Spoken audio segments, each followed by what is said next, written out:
Good morning. Welcome to the CFB Super Show Q&A edition. I'm Walter Waddell, aka WDeuce85, your fearless host, here with coffee in hand. Coffee number 2. I got the water off to the side. I got the hoodie. Let's see here, representing the Washington Huskies. Got the dogs on the slate later. Let's go. Michael Penix getting the job. Let's do it. Let's do it. Whoa, let there be light. All right. Exciting stuff. I've been up early, finalizing lineups and entering the prize picks tracker. Let's get this out of here. Entering, bet tracker, answering questions. I have a few questions that you guys have submitted on Twitter and DMs that we will be answering here. If you're watching live, I appreciate that continued support. Slam that like button. Don't break your computer or anything, but give it a nice little slap. And then get in the comments there and questions, comments, concerns, banter with me. This is just meant to be a straight Q&A session where we chat. You give, your ideas, you have questions, anything like that. And we just, go through and answer those leading up to lock. Just got off fresh doing the show last night. Hopefully you guys got a chance to watch that. That was actually the positional breakdown of the Saturday main slate. Talked a little bit about the other slates as well. We can utilize this time to kind of, talk about that stuff or any last minute news, depth chart changes, things of that nature, messages coming in here. I feel really good about this first real true slate. I know we had week 0. I know we had some of those weekday slates and we've done pretty well, but this is it right here. This is, full steam running. We're going to have some pricing errors. We're going to have some touchdown tilts. We're going to, have some fun this year. And I think we can all agree that nobody should use the term tutty when they're talking about touchdowns in any sense of the word. So I do want to just kind of throw that out there that we're going to avoid saying that this year. The go-to GIF of the season so far is the Oprah shrug, the Oprah shrug. So I will be dropping that whenever we have a play that anyone in FTN drops that works out. The 30% off code still works. That's instead of doing the dub, you see there, it's Walt, W-A-L-T. That does get you 30% off your sub over at ftndaily.com/pricing. You can get the NFL Platinum Package 30% off, which includes CFB now. They have included that, which is great. You can do the FTN Diamond Package, which is all sports, pro sports, and niche sports included. Prize picks trackers, cheat sheets, exposures, breakdowns, the best Discord that there is in the industry by far. In front of the paywall shows that we do occasionally throughout all sports will be going on for the next 24 to 36 hours until Sunday night. That code WALT for 30% off still works. So make sure you take advantage of that while you still can. It should work on the betting package as well. I've been told by my man David Jones that it will work. I saw somebody this morning had a little trouble entering it on the betting site, so hang tight as we figure that out. But it is currently working on all the DFS and season-long stuff right now. All right, a little bit of news on the Rutgers side. We see Noah Vedral is out. They're going to be missing him. So, obviously this game is already going to be pretty low scoring on the Rutgers side, but he's out. They will be without Aaron Young, some key pieces there. The Boston College line has moved instantly to -9.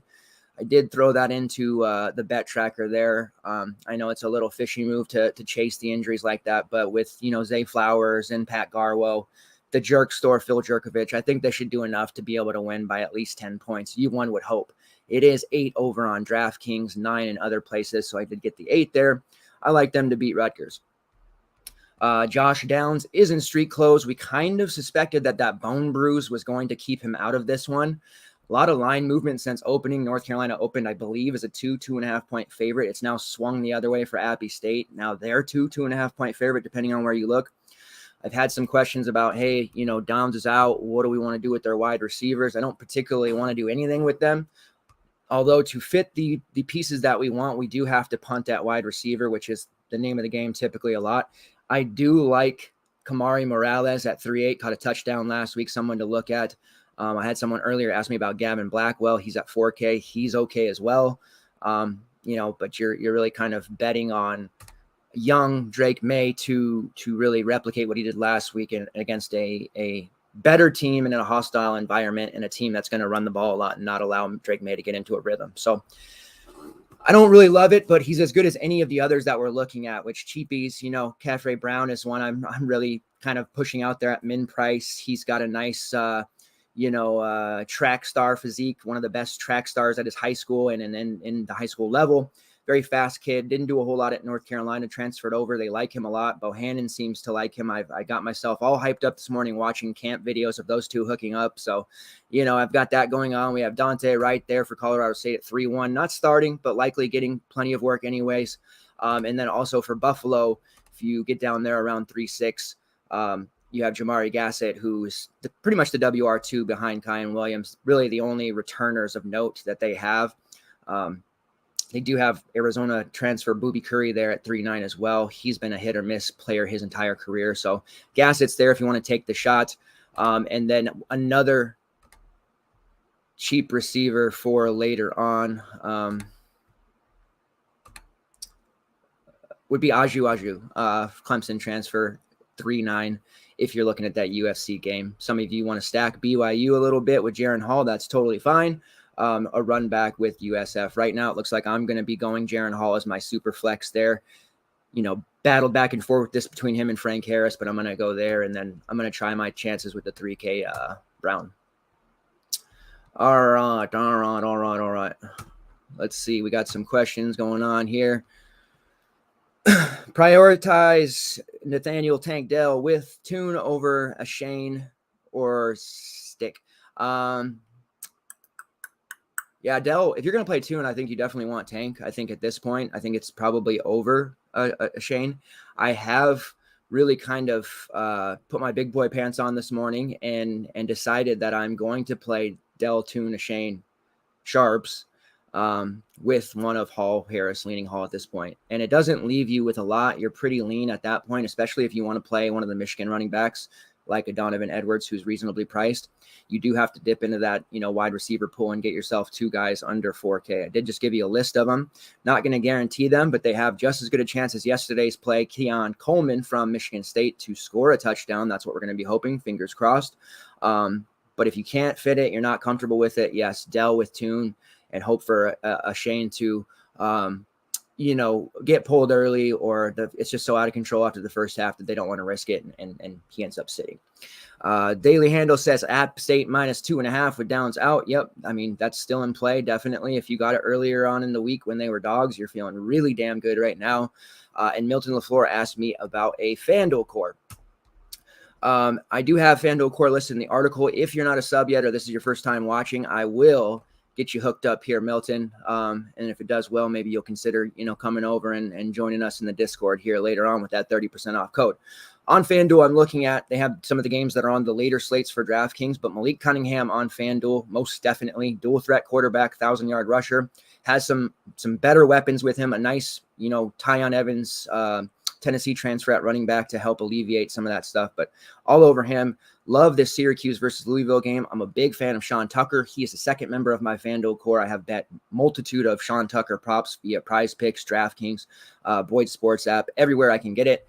And then a little bit different because I think he's cheap on FanDuel considering where he's going to be owned. But I'm looking at Zay Flowers there. You look at, some of the top end wide receivers typically on FanDuel, JSN over 10K, Tank is over 9K. You've got Jermaine Burton over there at 8, even Marvin Harrison at 7.5, who's definitely good, but Zay Flowers doesn't have the other weapons that Ohio State has. He's not going to have to share the ball. He's only 7K on FanDuel, where I feel like he's not getting enough love. And the fact that this game's going to be kind of slower paced, dragged out, is going to also lower his ownership. But any passes that end up going in the air are either going to go to George Cox or Zay Flowers. And Zay Flowers, as I said last night in articles, he had some major nil deals. Like, he could be a millionaire right now, and he chose to stay with Boston College. And as a reward, you have to assume or imagine that they're just going to pepper him with 10 plus targets each and every game. So 7K for Zay Flowers when he has the talent of one of these 9-10K guys, it just makes too much sense. So that's the 3-man FanDuel core. If it nukes, I really, really hope that you decide to come aboard and hang out with us, even if you do it on a monthly basis, to see what we're about. Not trying to be a salesman, but just get everybody in that Discord so we can take over. You are welcome, James. All right, let's see what other people are asking. Good values under 4K. Kind of we'll rehash that because that's going to be something that I know we continue to get asked. Wide receiver, Caffrey Brown, I'm really quite high on him. Right. Jamari Gassett, obviously Armarion Hampton for North Carolina, although I do have my own personal feelings about how that play could backfire. If Appy State, kind of puts their foot on the neck a little bit, extends their lead, and then kind of bleeds out the clock, they're going to have to throw, which is going to negate Hampton. Also, just because British Brooks is out doesn't mean this backfield is suddenly going to be a situation where he's a bell cow. They still have DJ Jones. They still have, Petaway, who's a really solid freshman in his own right and somebody who's going to be a big-time producer eventually for this North Carolina team. And all of these guys are going to get carries. Caleb Hood, Elijah Green got some work last week, and it was DJ Jones who actually did get that initial work and then didn't play much once, he was ineffective, and Hampton and Petway got some carries. So I think people are getting a little carried away with the Hampton play, but he's also only 3K. So he doesn't have to do a whole lot. 50 yards, he's there. 1 touchdown and 20 yards, he's basically there. The only problem is there's such elite running backs on the slate. You have to burn one of your running back spots to use them. And I'm just not that comfortable punting at running back when I feel like I have to get, Sharps, my guy. I feel like I have to get one of, a Shane or even Zach Evans, perhaps, Donovan Edwards, who I feel is going to really, kind of go just wild today. Who else? Blake Corum. Okay. GPP play. McIntosh for Georgia is always going to be in play because he's going to get the work. Christopher Brooks, if you're fading Jaron Hall, Christopher Brooks at 6'1" is a nice play. T. Henry for Houston with McCaskill out, he's going to go overlooked. So I just don't really feel like I want to burn my running back spot on a guy who, might get there, still will get there, but, carries wise may end up with a total of 5 or could end up with a total of 12. Makes me a little bit nervous. But definitely, if you want to go, expensive quarterback with Tune, somebody like Baby Tua, somebody like Devin Leary, somebody like Dylan Gabriel, then by all means, I don't hate that option. Midi asks, Hampton and Gassett as a double punt to fit some higher priced guys. Is that okay? Yeah, I think at this point, the type of lineup that I'm really steering myself towards, and it sounds like a lot of you guys are going to be doing the same, is going to require you to double punt. There's really no way around it unless you're going to decide to, fade Tank Dell, which I just don't think is a good idea at this point, or Devin Achane. You're going to have to decide on if you want those two guys, then you're double punting. If you want to fade one of them, then you can get away with going with a little more balance. But the hope here is that Devin rushes for 100 plus 2 touchdowns. And obviously Tank Dell in a competitive game, goes for 150 plus and multiple touchdowns. And then, regardless if our punts go for 3 for 30 or God forbid they bagel, we're still going to be in okay shape.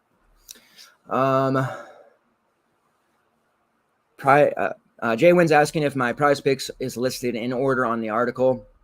I will start doing that. It's not, but I will start doing that for ease. If you go in the tracker, you'll see that I have some 2, 3, and 4 picks done that kind of show where I'm going with these different pairings. I will tell you that my favorite prize picks plays, my top 4, I'll give you my top 4. Dylan Gabriel over 252.5 passing yards. That feels extremely low for what this offense is going to bring. I think he's kind of a lock for 300 plus each and every week. Sean Tucker over 90.5 rushing yards. Tucker, if you haven't seen him play yet, you're in for a treat later today. 190 plus yards actually in all but 2 games last year. 100 plus in all but 3. Expect more of the same. Tay McWilliams, who's kind of my sneak, he's been talked about as for Baylor, a hybrid Abram Smith, power back, guy as well as a pass catcher. So over 71.5 rushing yards for him, I think is going to be a strong start. Travion Henderson over 19.5 fantasy points with his pass catching ability and his just, knack for scoring touchdowns. I like him for like 25 today. And then I also really like Devin Achane over 88.5 rushing yards. As I mentioned many times, the rushing yards tend to be the most profitable category for me on Prize Picks. We just have a fairly good read there as a whole, as a group. And the rushing yards tend to be a little bit on the lower side where variance can obviously strike us. With receivers, we're at the mercy of those quarterbacks making good throws. Running backs, we just know that they're going to get the ball. And as long as they're elusive, powerful backs can hit the holes hard, that they're generally going to get there with the work. Bonus play is Chris Tyree over 44.5 rushing yards. That may have crept up to 49.5 at this point. Still like it up to, 55-ish. He can get that in one play. He has 2 runs in his career over 90 yards. No worry about him getting there for me. And then, of course, Frank Harris over 250.5 passing yards. That Houston UTSA game is going to be a very fantasy-driven game with lots of statistics, so you can definitely consider him as well. Again, go into the Prize Picks tracker. I will link that on Twitter so you guys can follow along. All of my plays are in there, as well as the betting tracker for all my different prop bets, parlays, straights, totals, all that good stuff. Putting a bigger focus on Prize Picks and betting stuff, in addition to just the DFS this year. Something for everyone. James asks, do I prefer Gassett or do I prefer Wright? This is one that I don't want to be doom and gloom and say this is a no-win situation. It's a tougher situation. Obviously, when we look at, a guy like Dante Wright there at 3-1, it feels like a no-brainer, but hostile territory, a good defense in Michigan. They're going to have to throw so that the volume is going to be there, but the Nevada club has come to town, via coaching staff, quarterbacks. Torrey Horton and Melquan Stovall sit atop the depth chart. Obviously, it's a little bit of, I don't want to say favoritism. They earned it, but it just feels like Wright's, going to go down the priority list a little bit. So I do probably favor Gassett just a little bit more because I think his opportunity to perform against Maryland is a greater chance of that happening than Wright against Michigan.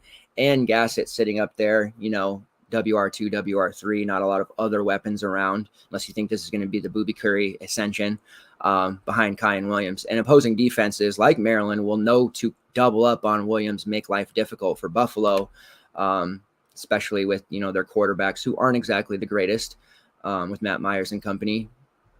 That just means that they'll throw some shorter ones to Gassett, and hopefully he can get us that 3 to 5 catches and 30 to 50 yards. Won't get greedy and ask for a touchdown, although that would be a pants-off situation. All right, let's see. I know I got a couple others here. Let's move to Twitter where some of you are asking some stuff. I appreciate the interactions, by the way. Brent Luplow asked, thoughts on Maryland today or a Maryland stack in Prize Picks? So I'm guessing he's looking at, Raheem Jarrett, Baby Tua, stacking them up with props and Prize Picks. No problem there. They do have Baby Tua, I think, over 300 passing yards. So not really a ton of upside left there. Definitely do it. As far as the DFS goes, the stack is obviously nice for GPP. They have them priced there at 8.7, almost 9K. I still think the optimal move is to pay for 2 of those quarterbacks in the sub 8K range that we've talked about at length between Hall, Harris, Clayton Tune, KJ Jefferson, just some really good options there. But in GPP, stacking him up with 2 of his receivers seems like an optimal move. Did have some people ask about Rome Hemby and starting running back for Maryland as a cheapie at 4K. I think they're just going to have a lot of passing volume, and this is going to be a fast-paced offense. So putting him up there with Raheem Jarrett and Jashawn Jones or Copeland and Dante Demas is going to be a potential GPP winner. I think that we're going to see this passing offense get started early like we did last year, and instead of having that sharp decline after the 4th or 5th game where they kind of just became very mediocre and tough to count on outside of Raheem Jarrett. Once Demas went down with the injury, barring any other injuries, that offense is just going to keep rolling through, and they're all going to be expensive eventually anyways.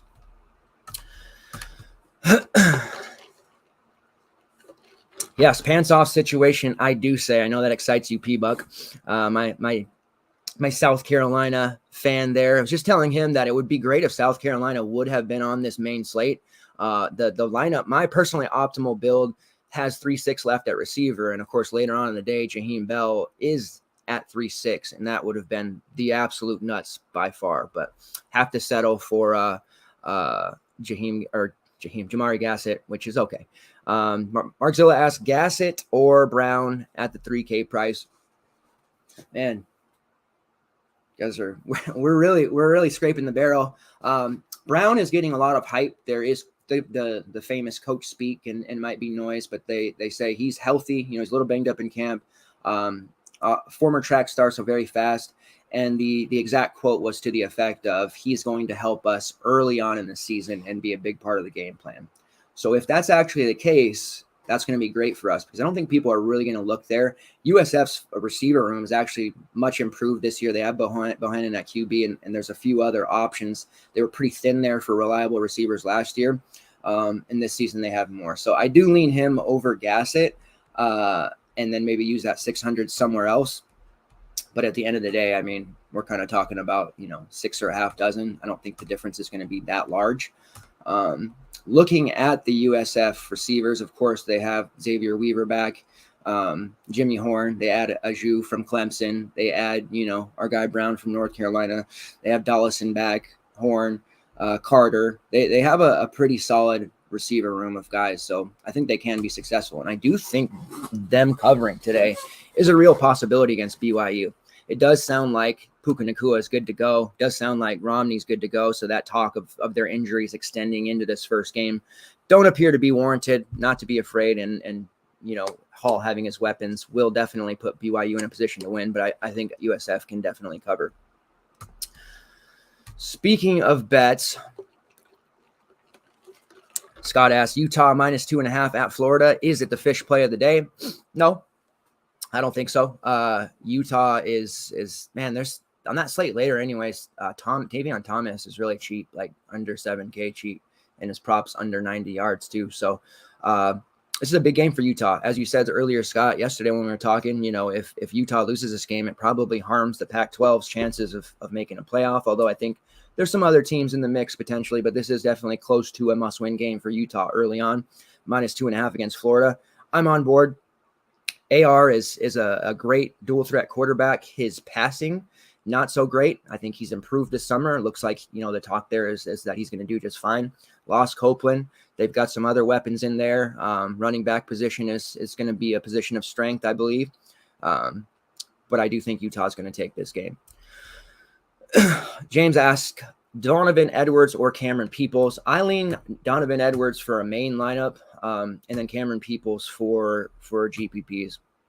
Peoples is nice because he's not going to be really owned at all. People tend to forget about him. People, Nate Noel's getting the first carries. I can't play Peoples, but I mean, his touchdown equity is so massive, and I think they purposely do it to the point where they bring him in a little bit later into the game, not by much, half a quarter, when the defense is kind of gotten a little banged up or whatever, and then he just comes in and starts smacking people in the mouth.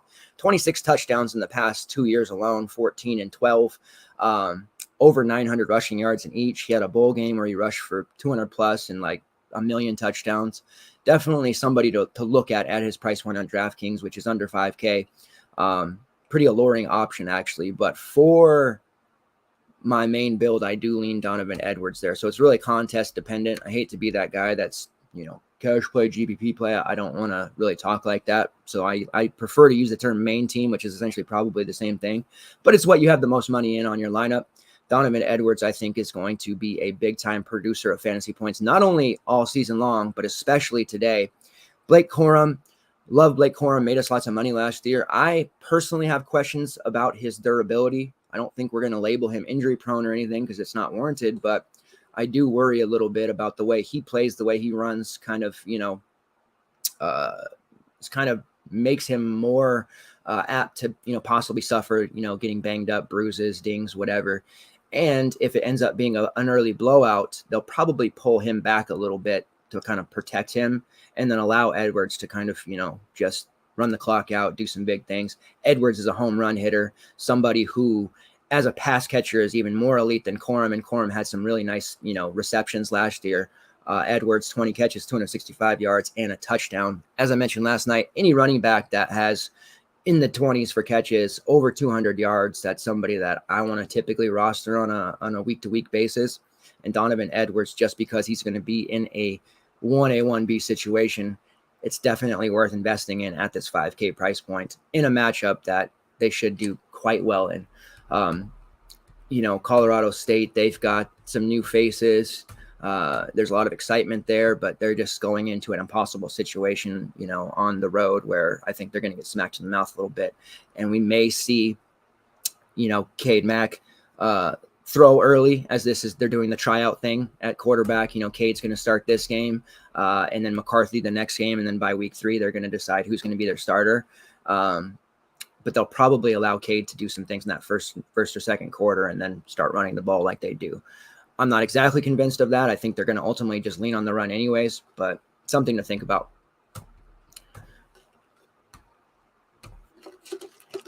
Which dogs do you like today / tonight money line? Let's get into betting. It's definitely time to get into that area.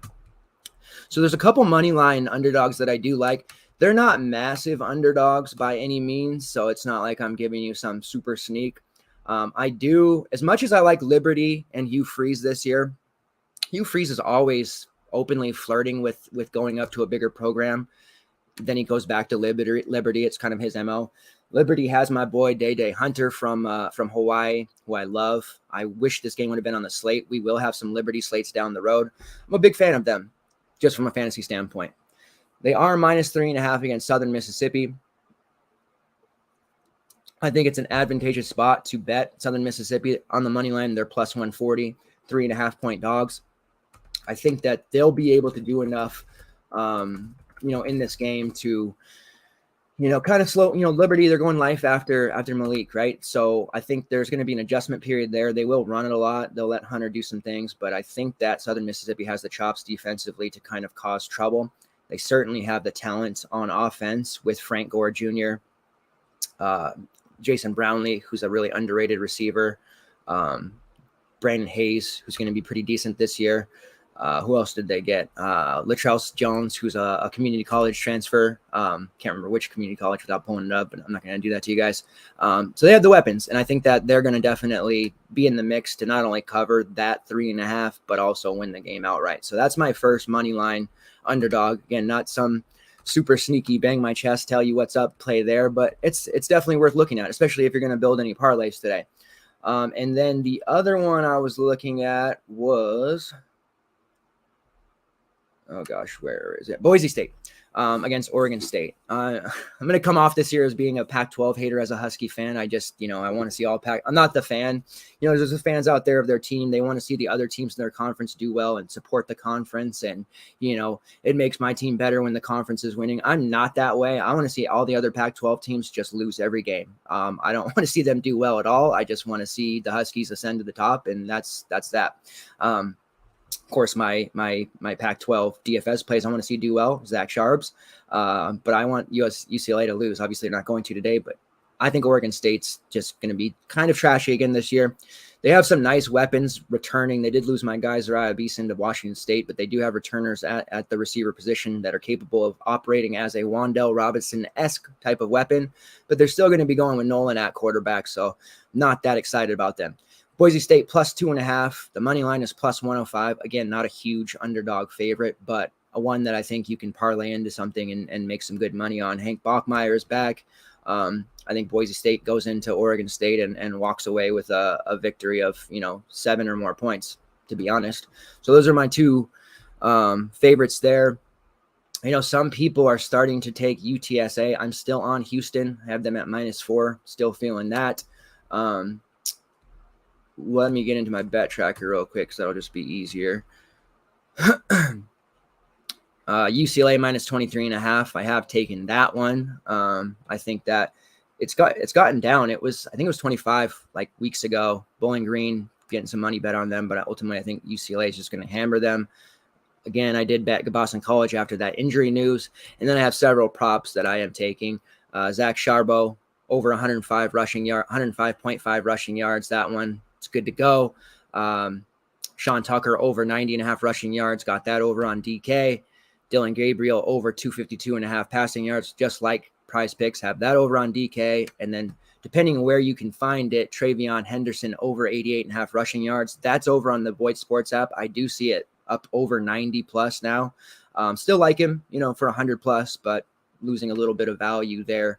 Of course. And then I have a receiving touchdown prop for Kayshon Boutte, over 0.5 receiving touchdowns. He's just the touchdown machine. I had somebody ask me about his receiving yardage prop, and I think it's okay at 80.5, somewhere around there, but I would just rather take the touchdown with him.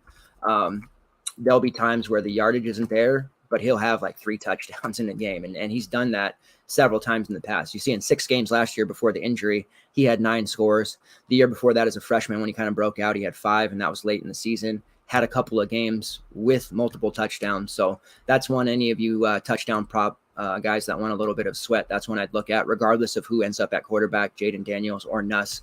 I think they're going to find the ball and get it to Kayshawn quite frequently. ECU money line. Man, there's a lot of people that don't like NC State this year, maybe just in this game. I'm a big Leary fan. I'm a big Holton Ehlers fan. I like ECU spread better. They have a very good opportunity to win this game. Yes. This is a very big letdown spot for NC State. They have some hype. They're getting picked, to win a lot of games. So I don't mind that. Adam Young asks, are we on Oregon plus 16?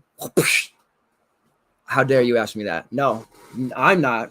If you feel good about that, sure. But I think Georgia's just going to curb stomp Oregon. Oregon has this guy at quarterback. This prospect you may have heard. Had a little bit of hype. Gosh, what is his name?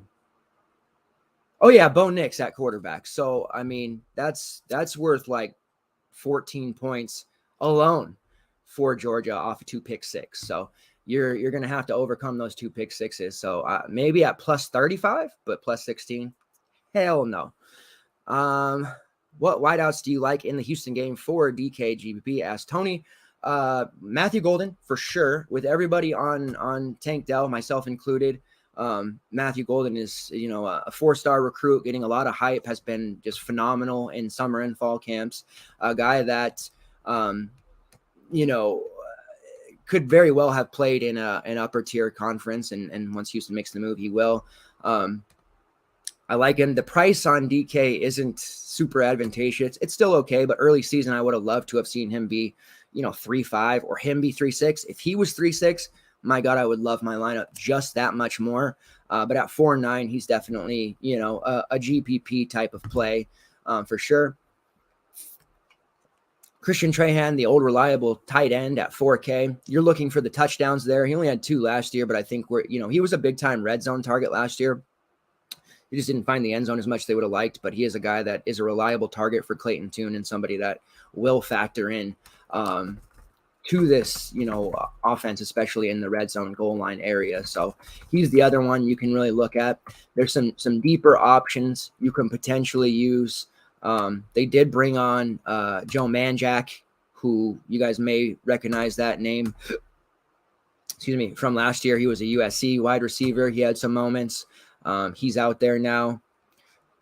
Sam Brown, who's a transfer, redshirt freshman. Keshawn Carter, who has been there for 2 seasons now. They have some weapons and guys that you can see. Sam Brown was at West Virginia last year, I believe. But really, yeah, Matthew Golden is your primary GPP guy because I trust him to, even as a freshman, to come out and light the world on fire, as opposed to, Manjack or Sam Brown, who I think will get some catches, but not quite as excited about them as I am for Matthew Golden. Other injuries, for Iowa, another on the slate, but Gavin Williams is out. That line is definitely becoming quite interesting. I don't think I'm going to touch that game now, but Iowa's, where they were like minus 12 earlier in the day. Now what, they're minus 10 against minus 10.5 on DK against South Dakota State. Man, that would be a sweet upset if it happens, but people seem to like South Dakota State to cover that. I don't know how much of a difference Gavin Williams is going to make. They have some other options, but that's going to be a really quite a nasty game, as most Iowa games will be. Charlie Jones must absolutely love the fact that he's over at Purdue after getting targeted 15 plus times the other day. He must be loving life right now. All right, we have about 25 minutes. Bo did take down Herbert week 1 a few years ago. Yeah, Bo Nix. I had some Bo Nix love in my heart. I do, and I still do. And I, used him in the past, and he's had some good games, but just relying on him to go against a Georgia team that has already just pussy shit in a little bit and taking his lunch money. Maybe that's a little more appropriate term to use. I don't know, man. I feel like he had nightmares all night last night, personally. Not trying to hate on him. I mean, maybe he'll go ham today, but I really hope that Oregon just gets humbled real quick so their fans can just buzz off, because their fans on Twitter are amongst the worst in the world.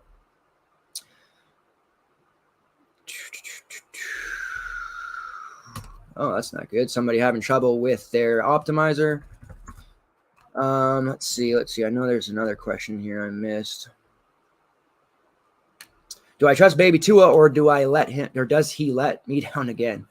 He didn't let us down really until midpoint of the season, and it really directly correlated with Dante Demas going down. Demas was trending to have 1,200 yards, 12 touchdowns, just a big year. So losing him definitely hurt.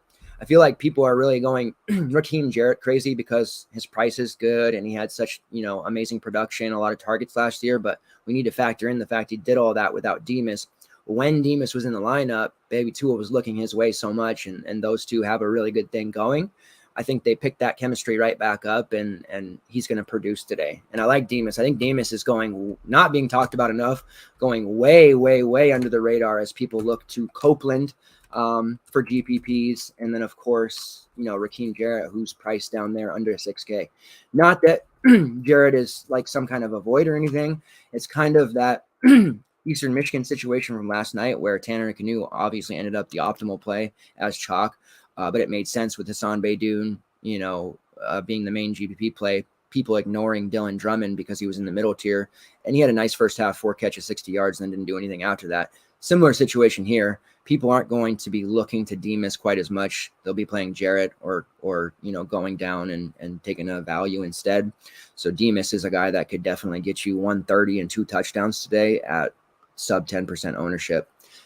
Do not sleep on Dante Demas. If he's fully healthy, like they say, he's, there's far worse plays than Dante Demas. I think he's one of the best that there is when fully healthy.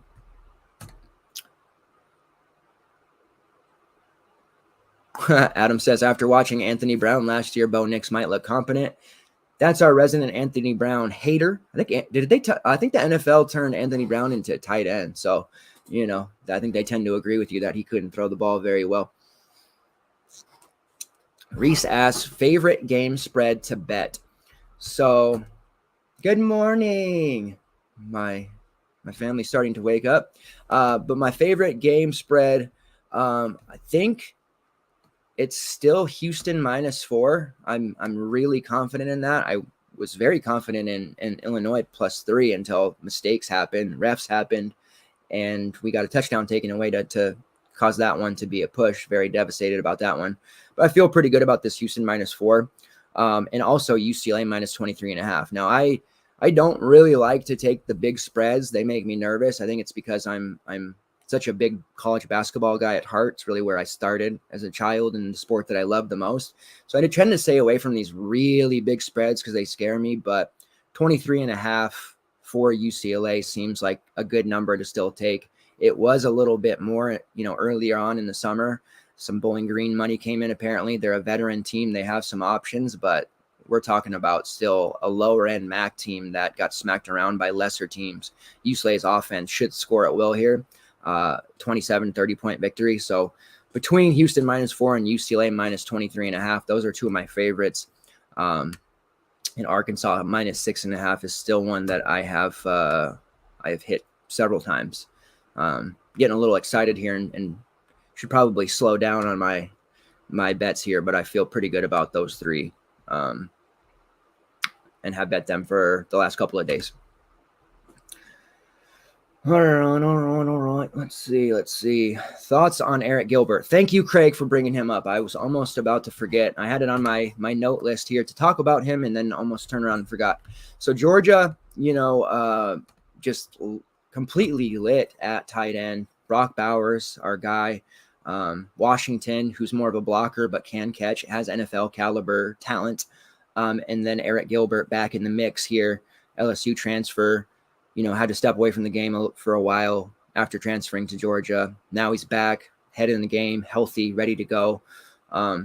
only 3.2K. That's a really good GPP play. I'm not quite willing to go there in my main lineup yet, just because with Georgia, there's going to be a lot of running.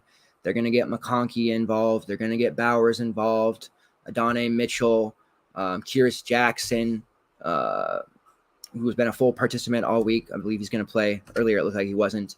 Rosemary Jack Saint. There's a lot of different guys who are going to get the ball here. So I'm a little more worried about him than I am with the track star, Caffrey Brown, who I'm still on. I'm stuck on that play. I can't give him up now. I already committed. But I do like him for GPPs. I think that he'll probably go under the radar. And here's a very good opportunity to catch a touchdown down there at 3-2.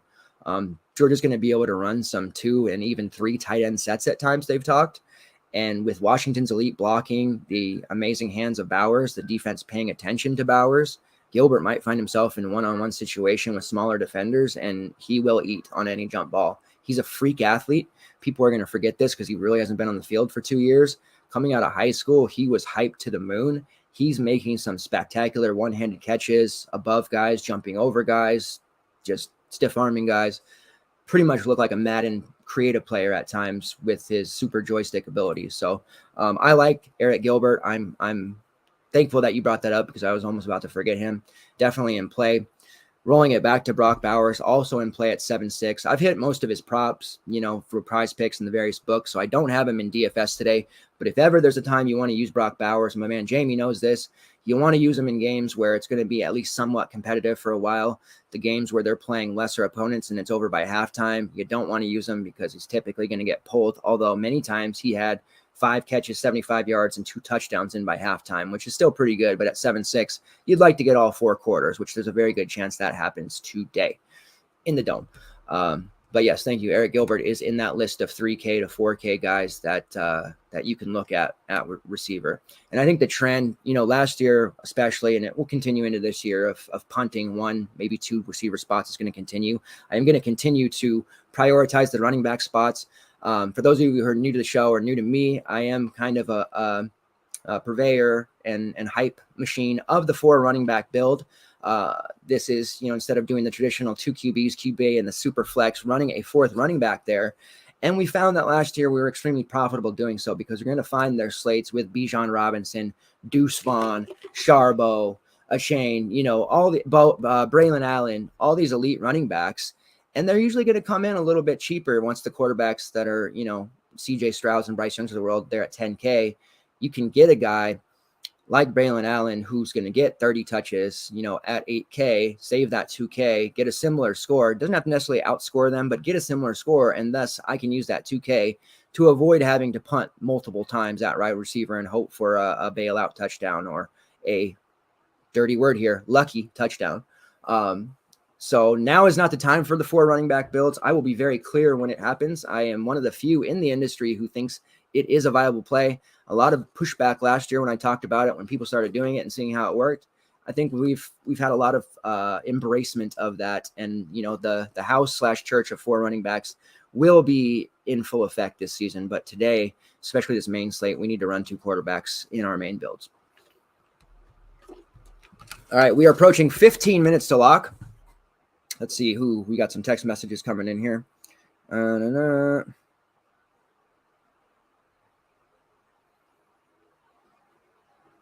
R2 QB is a must. Just got that text. Yes. All right. 15 minutes. I think that will pretty much wrap it up. I feel good about where we're at. I don't see any additional news here that we need to be worried about. There is a addition to the running or wide receiver pool that Jake is submitting. Tetroya McMillan at 5.5 from Arizona against San Diego State. GPP special. He's not here to kind of explain that, but he did talk him a little bit in the Discord. Only problem with that is San Diego State likes to grind it out. Tough for me to say just how that offense is going to look just yet for Arizona, especially with Jacob Cowing taking all of those targets. Speaking of San Diego State, team that likes to run the ball a lot, their running backs are interesting. You have Chance Bell there, who is that. Oh, wait, actually, McMillan's cheaper. I was on FanDuel. My fault. 3.9 on DraftKings. So another guy, under 4K that you could potentially look at. All right. Moving back over to San Diego State and their running backs. This is a group that I think is getting overlooked a little bit. They do run the ball a lot. And right now, Chance Bell at 5.4 is looking like the starter. Jordan Byrd at 4.5 is going to get some work. Just the way they like to play, grind it out, run. Keenan Kristen is on SDSU there now, almost at min price. So GPP wise, I think, taking one of these SDSU running backs and hoping for a couple of scores is actually a viable shot here, but that's just down the line, multiple lineups, 10 plus type of builds.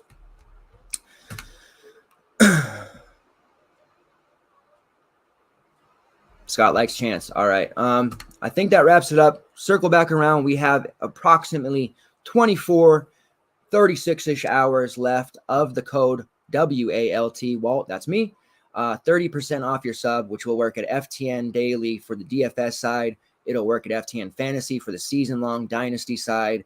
And it will work, if it's not already, will work shortly for the FTN Bet side, where you can get betting packages for not only college sports, every other sport. We have a lot of bright minds. Josh, who does tennis bets, crushes that shit on the daily.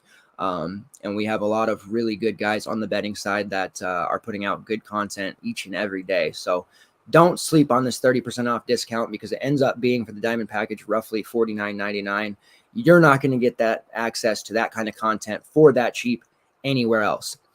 Appreciate it, guys. I'm at DubDeuces85 on Twitter if you want to reach out to me. See how this weekend goes. Talk to me about joining up. Before you do sign up, just hit me up in the DM there on Twitter or on Discord, and we can talk through what else you might be getting with that sub. Let's make some money. There is a showdown slate tomorrow night and Monday night. There will be write-up/breakdowns for each. And I might do a little Twitter live as well, just to kind of talk about builds for that, depending on how things go. All right, guys. Thanks a lot. Appreciate all the support as always. Have a great day, and let's crush it.